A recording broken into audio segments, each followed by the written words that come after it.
dalam hati kita oleh Roh Kudus yang telah dikaruniakan kepada kita. Karena waktu kita masih lemah, Kristus telah mati untuk kita orang-orang durhaka pada waktu yang ditentukan oleh Allah. Sebab tidak mudah seorang mau mati untuk orang yang benar, tetapi mungkin untuk orang yang baik ada orang yang berani mati. Akan tetapi Allah menunjukkan kasih-Nya kepada kita oleh karena Kristus telah mati untuk kita ketika kita masih berdosa. Lebih-lebih karena kita sekarang telah dibenarkan oleh darah-Nya, kita pasti akan diselamatkan dari murka Allah. Sebab jikalau kita ketika masih seteru diperdamaikan dengan Allah oleh kematian anaknya, lebih-lebih kita yang sekarang telah diperdamaikan pasti akan diselamatkan oleh hidupnya. Dan bukan hanya itu saja, kita malah bermegah dalam Allah oleh Yesus Kristus Tuhan kita. Sebab oleh Dia kita telah menerima pendamaian itu. Nah, Bapak Ibu, saudara-saudara yang dikasihi Tuhan, pada hari Minggu kita berbicara tentang berjalan bersama dengan Allah, ya, atau melibatkan Tuhan dalam hidup kita. Nah, saudara-saudara, pertanyaannya adalah kenapa kita harus melibatkan Tuhan dalam hidup ini? Nah, tentu kita melibatkan Tuhan karena kita tanpa kita sadari kita berada di dalam pusaran-pusaran badai hidup. Pusaran-pusaran badai hidup yang menuntun kita kepada kecintaan kepada diri kita dan akan menuju kepada penyembahan kepada diri kita, kehendak kita, kemauan, sehingga tuntunan roh yang diinginkan oleh Allah menjadi terabaikan. Manusia akan semakin mengejar akan keinginan-keinginannya. Maka di dalam surat-surat Rasul Paulus itu juga Injil juga bahwa di akhir zaman juga manusia akan mencintai pengajaran-pengajaran yang hanya mengenakan telinganya, ya, yang disetujui oleh keinginannya, kehendaknya, kemauannya, itu yang diikuti. Maka fenomena sekarang, saudara-saudara, pengajaran-pengajaran sesat itu bermunculan karena apa? Karena orang lebih cenderung untuk berbicara tentang keinginan-keinginan manusia, materialistis, hedonis, ya, yang berusaha untuk memuaskan akan kemauan mata, keinginan hati, ya, yang membuat kita menjadi lupa akan siapa identitas kita di hadapan Tuhan, ya. Mari sampaikan bahwa kita berada dalam pusaran badai. Karena apa? Berapa banyak anak-anak kita yang terpuaskan dan merasa tenang dengan ketika dia memegang handphone, padahal dia adalah orang yang temperamental. Nah, padahal kita sedang menuntut dia pada tindakan-tindakan temperamental, ya. Saya, saudara-saudara, beberapa waktu yang lalu di kelas saya itu ada seorang anak yang saya tangkap tangan dia pegang handphone, dan saya setiap kali bicara kok dia jadi tunduk-tunduk terus, padahal sekolah melarang itu. Saya coba cek, ternyata handphone saya ambil, saya periksa, ternyata gambarnya itu gambar yang tidak benar. Dan dia menentang saya dan mengatakan bahwa ini kan privasi saya, Pak, kenapa harus ini? Kami berbicara, ya, terus saya panggil orang tuanya dan kemudian kami bicara. Nah, saudara, anak-anak, kehidupan kita memang ada di dalam pusaran itu, ya. Nah, terkuak sekarang lagi pusaran-pusaran badai di mana banyak sekali orang-orang yang memiliki keuangan yang cukup, yang sudah memiliki pekerjaan, ya, polisi, TNI, dan mungkin juga pegawai-pegawai yang lain, atau juga masyarakat-masyarakat jelata yang biasa, yang penghasilannya pas-pasan, yang berusaha untuk mencari keuntungan pada judi online yang menghabiskan pulsanya beratus-ratus ribu.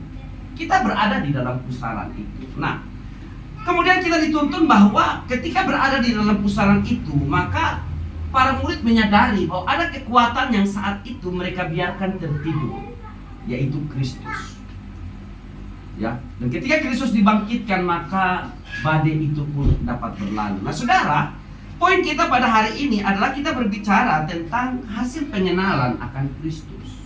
Sehingga di dalam hal ini kepada orang-orang Roma, bagaimana Rasul Paulus menyampaikan kepada mereka tentang iman yang telah dimiliki oleh mereka, ya, yang juga tanpa disadari juga mereka sedang menidurkan akan kekuatan kasih karunia yang telah dimiliki oleh jemaat Roma, sehingga kembali mendapatkan penegasan secara imanen bahwa sebab kita dibenarkan. Jadi poin pertama di sini adalah dia memberikan satu kesadaran secara spiritual kepada orang-orang Roma bahwa sesungguhnya kamu itu bukan hidup benar, tetapi kamu itu dibenarkan.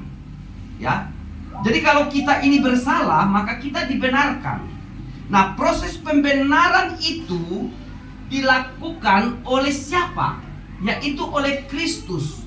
Dengan cara yang bagaimana? Dengan cara kematiannya, kebangkitannya, ya, dari antara orang mati. Jadi betapa kita harus menyadari bahwa pembenaran yang kita peroleh itu adalah dengan nyawa, dengan darah anak domba Allah. Sehingga dia menyampaikan bahwa oleh karena hasil yang dibenarkan, ya, karena apa? Karena iman. Iman dalam pengertian ini adalah karena Kristus, karena kepercayaan kepada Kristus, karena pemilihan Allah atas umatnya, sehingga kita hidup di dalam damai sejahtera dengan Allah karena Tuhan kita. Kalau kita dengar, kalau ku cari damai, hanya ku dapat dalam Yesus. Ke lembah ku turun, ke gunung ku naik, mencari damai, tapi tidak pernah ku dapat jumpa. Artinya bahwa kita mendapatkan itu, ya, oleh karena ada satu persekutuan yang intim, persekutuan yang indah. Oleh karena ada satu kesadaran, ya, di dalam iman percaya kita kepada Kristus, sehingga kita dapat memperoleh damai sejahtera. Maka saudara-saudara, terkadang kita punya pengalaman rohani dalam hidup ini. Terkadang kalau kita dalam keadaan yang kacau balau, di mana kita dituntun dengan emosi yang marah, tetapi tanpa kita sadari kita bisa merasakan suatu ketenangan, kita bisa merasakan kedamaian, dan bahkan kita dapat mengambil satu keputusan-keputusan, solusi-solusi yang indah di dalam setiap problem-problem yang kita hadapi. Tetapi kadang ketika kita merasa bahwa kita berkecukupan dan seterusnya, malah kadang kita merasa ada ketidakdamaian, ya. Dan ternyata berbagai macam hal yang terjadi itu menuntun kita untuk mengandalkan iman yang ada di dalam kehidupan kita. Nah, kemudian saudaraku yang dikasihi Tuhan, pengenalan akan Allah dalam kesadaran ini dilanjutkan dengan satu pemahaman bahwa oleh Dia kita beroleh jalan masuk oleh iman kepada kasih karunia ini. Di dalam kasih karunia ini kita berdiri dan kita bermegah dalam pengharapan akan menerima kemuliaan Allah. Dan bukan hanya itu saja, kita malah bermegah juga dalam kesengsaraan kita, karena kita tahu bahwa kesengsaraan itu menimbulkan ketekunan. Jadi di dalam kesadaran akan anak Allah, di dalam kesadaran akan pemilihan Tuhan, di dalam kesadaran akan pembenaran yang kita dapatkan, maka kita dituntun juga di dalam iman itu untuk memiliki. Jadi ini bukan berbicara tentang kekinian lagi, tetapi tentang hal yang akan datang. Ada satu pengharapan tentang apa? Tentang kemuliaan. Sehingga di dalam bagian yang lain dikatakan bahwa apa? Penderitaan zaman sekarang tidak dapat dibandingkan dengan kemuliaan yang akan dinyatakan kepada kita. Maka orang-orang yang dapat melihat perjalanan hidup ini dalam pengalaman-pengalaman hidupnya, dia akan melihat bagaimana ketika dia sampai di sini, dia mulai melihat ke belakang. 1 tahun yang lalu, 2 tahun yang lalu, 10 tahun yang lalu, itu bagaimana perjalanan hidupnya. Akhirnya dia mulai melihat dan bahkan mulai menghitung berkat-berkat Tuhan yang telah dia nikmati dalam perjalanan hidupnya. Jadi kita tidak hanya dituntun untuk memiliki satu kesadaran, tapi dituntun untuk bukan hanya pada saat sekarang saja, tetapi pada saat yang akan datang. Yaitu pada apa? Kemuliaan yang akan dinyatakan. Ya, kemuliaan yang akan dinyatakan kepada setiap orang. Maka apa yang disampaikan bahwa penderitaan ini adalah semacam penderitaan ringan. Pusaran-pusaran badai yang mungkin sering terjadi di dalam hidup kita, apalagi kita di kota Batam ini. Sering sekali kita berhadapan dengan pusaran-pusaran badai. Kenapa? Karena kita semua adalah orang-orang yang perantau, yang berada di kota ini. Kita berjuang dengan segala hal di dalam kehidupan ini. Maka kita memiliki satu kesadaran di dalam Kristus, dalam pembenarannya untuk memperoleh damai sejahtera yang dari Allah. Dan kemudian kita dituntun kepada apa? Dituntun di dalam satu pengharapan. Pengharapan untuk apa? Pengharapan untuk menerima kemuliaan. Ya. Kemuliaan. Kemuliaan itu dalam bentuk apa? Nah, ini kan masih dapat kita gambarkan, ya. Kemuliaan surgawi, kemuliaan hidup, dan berbagai macam hal-hal yang indah, yang mulia. Makanya Rasul Paulus katakan semua yang indah, semua yang manis, semua yang yang sedap didengar, pikirkanlah semuanya itu. Dituntun. Kemudian saudaraku, di dalam penuntunan inilah, dalam menantikan akan pengharapan itulah, maka kita masuk di dalam poin berikut, yaitu tentang apa? Tentang ketekunan. Nah, ketekunan itu artinya kontinuitas kita. Ya, pengenalan akan Allah itu tidak hanya sampai pada batas kita di sini, tetapi juga pada batas pada waktu-waktu selanjutnya. Karena apa? Karena ada harapan. Jadi pengalaman-pengalaman iman kita itu juga menuntun kita untuk memiliki suatu ketergantungan yang semakin hari semakin total kepada Allah. Ya, kenapa saya katakan semakin hari? Kenapa kok jadi sepertinya gantung? Ya, karena kita kan sedang berjalan dalam perlawanan melawan darah dan daging kita kan. Tapi semakin hari kan kita semakin terus untuk disempurnakan selalu. Dan pengalaman iman itu menuntun dan mengajarkan kita untuk semakin terus continue untuk apa? Bertekun di dalam Tuhan, ya. Karena dia telah menunjukkannya bahwa waktu kita masih lemah, Kristus telah mati untuk kita. Jadi kalau ada orang yang mati untuk orang baik, itu mungkin banyak. Mungkin ada. Ya, mungkin saya baik sama Andika. Kemudian Andika, saya punya problem. Mungkin Andika mau mati untuk saya. Kan bisa saja, atau menjadi jaminan hidup saya. Tetapi kalau Andika mau mati untuk orang yang berdosa, kan tidak ada manusia di dunia ini yang mau. Jadi Kristus mau untuk itu. Dia mau mati untuk orang yang lemah, orang yang berdosa. Dan disitulah bagaimana Allah menunjukkan akan kasih-Nya. Bahkan dalam ayat yang ke-9, lebih-lebih karena kita sekarang telah dibenarkan oleh darah-Nya, kita pasti diselamatkan. Dan kemudian, dan bukan hanya itu saja, kita malah bermegah dalam Allah oleh Yesus Kristus Tuhan kita, oleh sebab Dia kita telah menerima pendamaian itu. Nah, Bapak Ibu, saudara-saudara yang dikasihi Tuhan,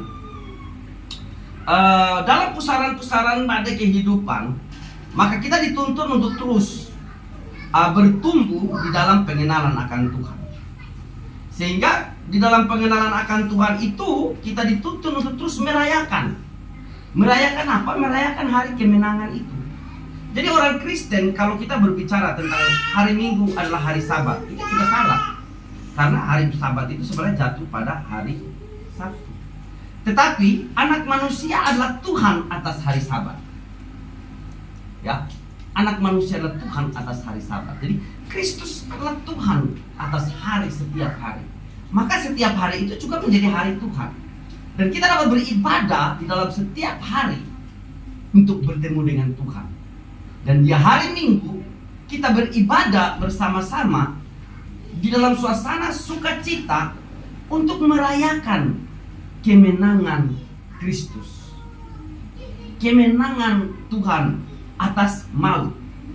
Oleh karena orang-orang yang beribadah di hari Minggu juga ada orang-orang yang menang, di mana dia mampu menang melawan segala keinginan-keinginannya, kehendaknya, kelemahannya, dan dia masuk ke rumah Tuhan dengan sukacita.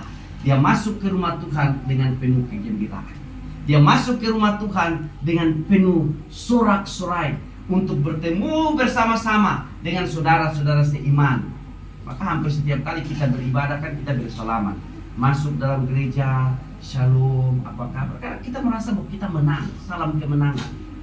Belum lagi kalau di ruang kemajelisan, mau sudah kita salam di depan, di ruang doa, habis doa kita salaman lagi, selamat melayani. Artinya kita sudah siap bahwa kita akan menang dalam kebaktian ini. Setelah selesai kita doa lagi, salam lagi, terima kasih untuk pelayanannya, kita telah selesai. Kita telah menang. Ya mungkin sebentar lagi kita akan kalah ketika nanti pulang rumah, ketika lihat anak-anak yang kelakuannya mungkin buat kita kesel. Kita lihat istri, kita lihat suami, mungkin kita akan merasa kecewa lagi. Tapi kita terus kembali lagi. Ada pembaharuan demi pembaharuan yang terjadi di dalam kehidupan kita. Nah, Bapak Ibu sidang jemaat yang dikasihi Tuhan, lewat perenungan ini mari kita belajar, ya. Kita belajar dalam mengenal akan Tuhan. Dengan apa kita belajar? Dengan menyadari akan diri kita sebagai orang yang telah dibenarkan. Ya. Kemudian menyadari diri kita bahwa saat ini kita sedang dididik oleh Tuhan. Dididik oleh Tuhan sekarang untuk apa? Untuk meraih kemuliaan yang akan Tuhan siapkan. Meraih akan apa yang akan Tuhan siapkan. Kita sebut saja sebagai suatu hadiah. Dan kemudian saudara, kita sedang dididik oleh Tuhan. Untuk apa? Semakin bertekun di dalam Kristus. Dan kemudian saudara, yang keempat, kita sedang berjuang untuk mewariskan harta terindah di dalam diri kita kepada anak-anak kita, kepada keluarga kita, kepada orang-orang yang ada di sekitar kita. Kita sedang mewariskan, mempersiapkan suatu warisan yang mulia bagi generasi-generasi yang akan datang. Ya, oleh karena itu, melalui kebaktian-kebaktian keluarga ini, biarlah hati kita, pikiran kita, kehendak kita berikan untuk dituntun oleh kuasa Roh Kudus.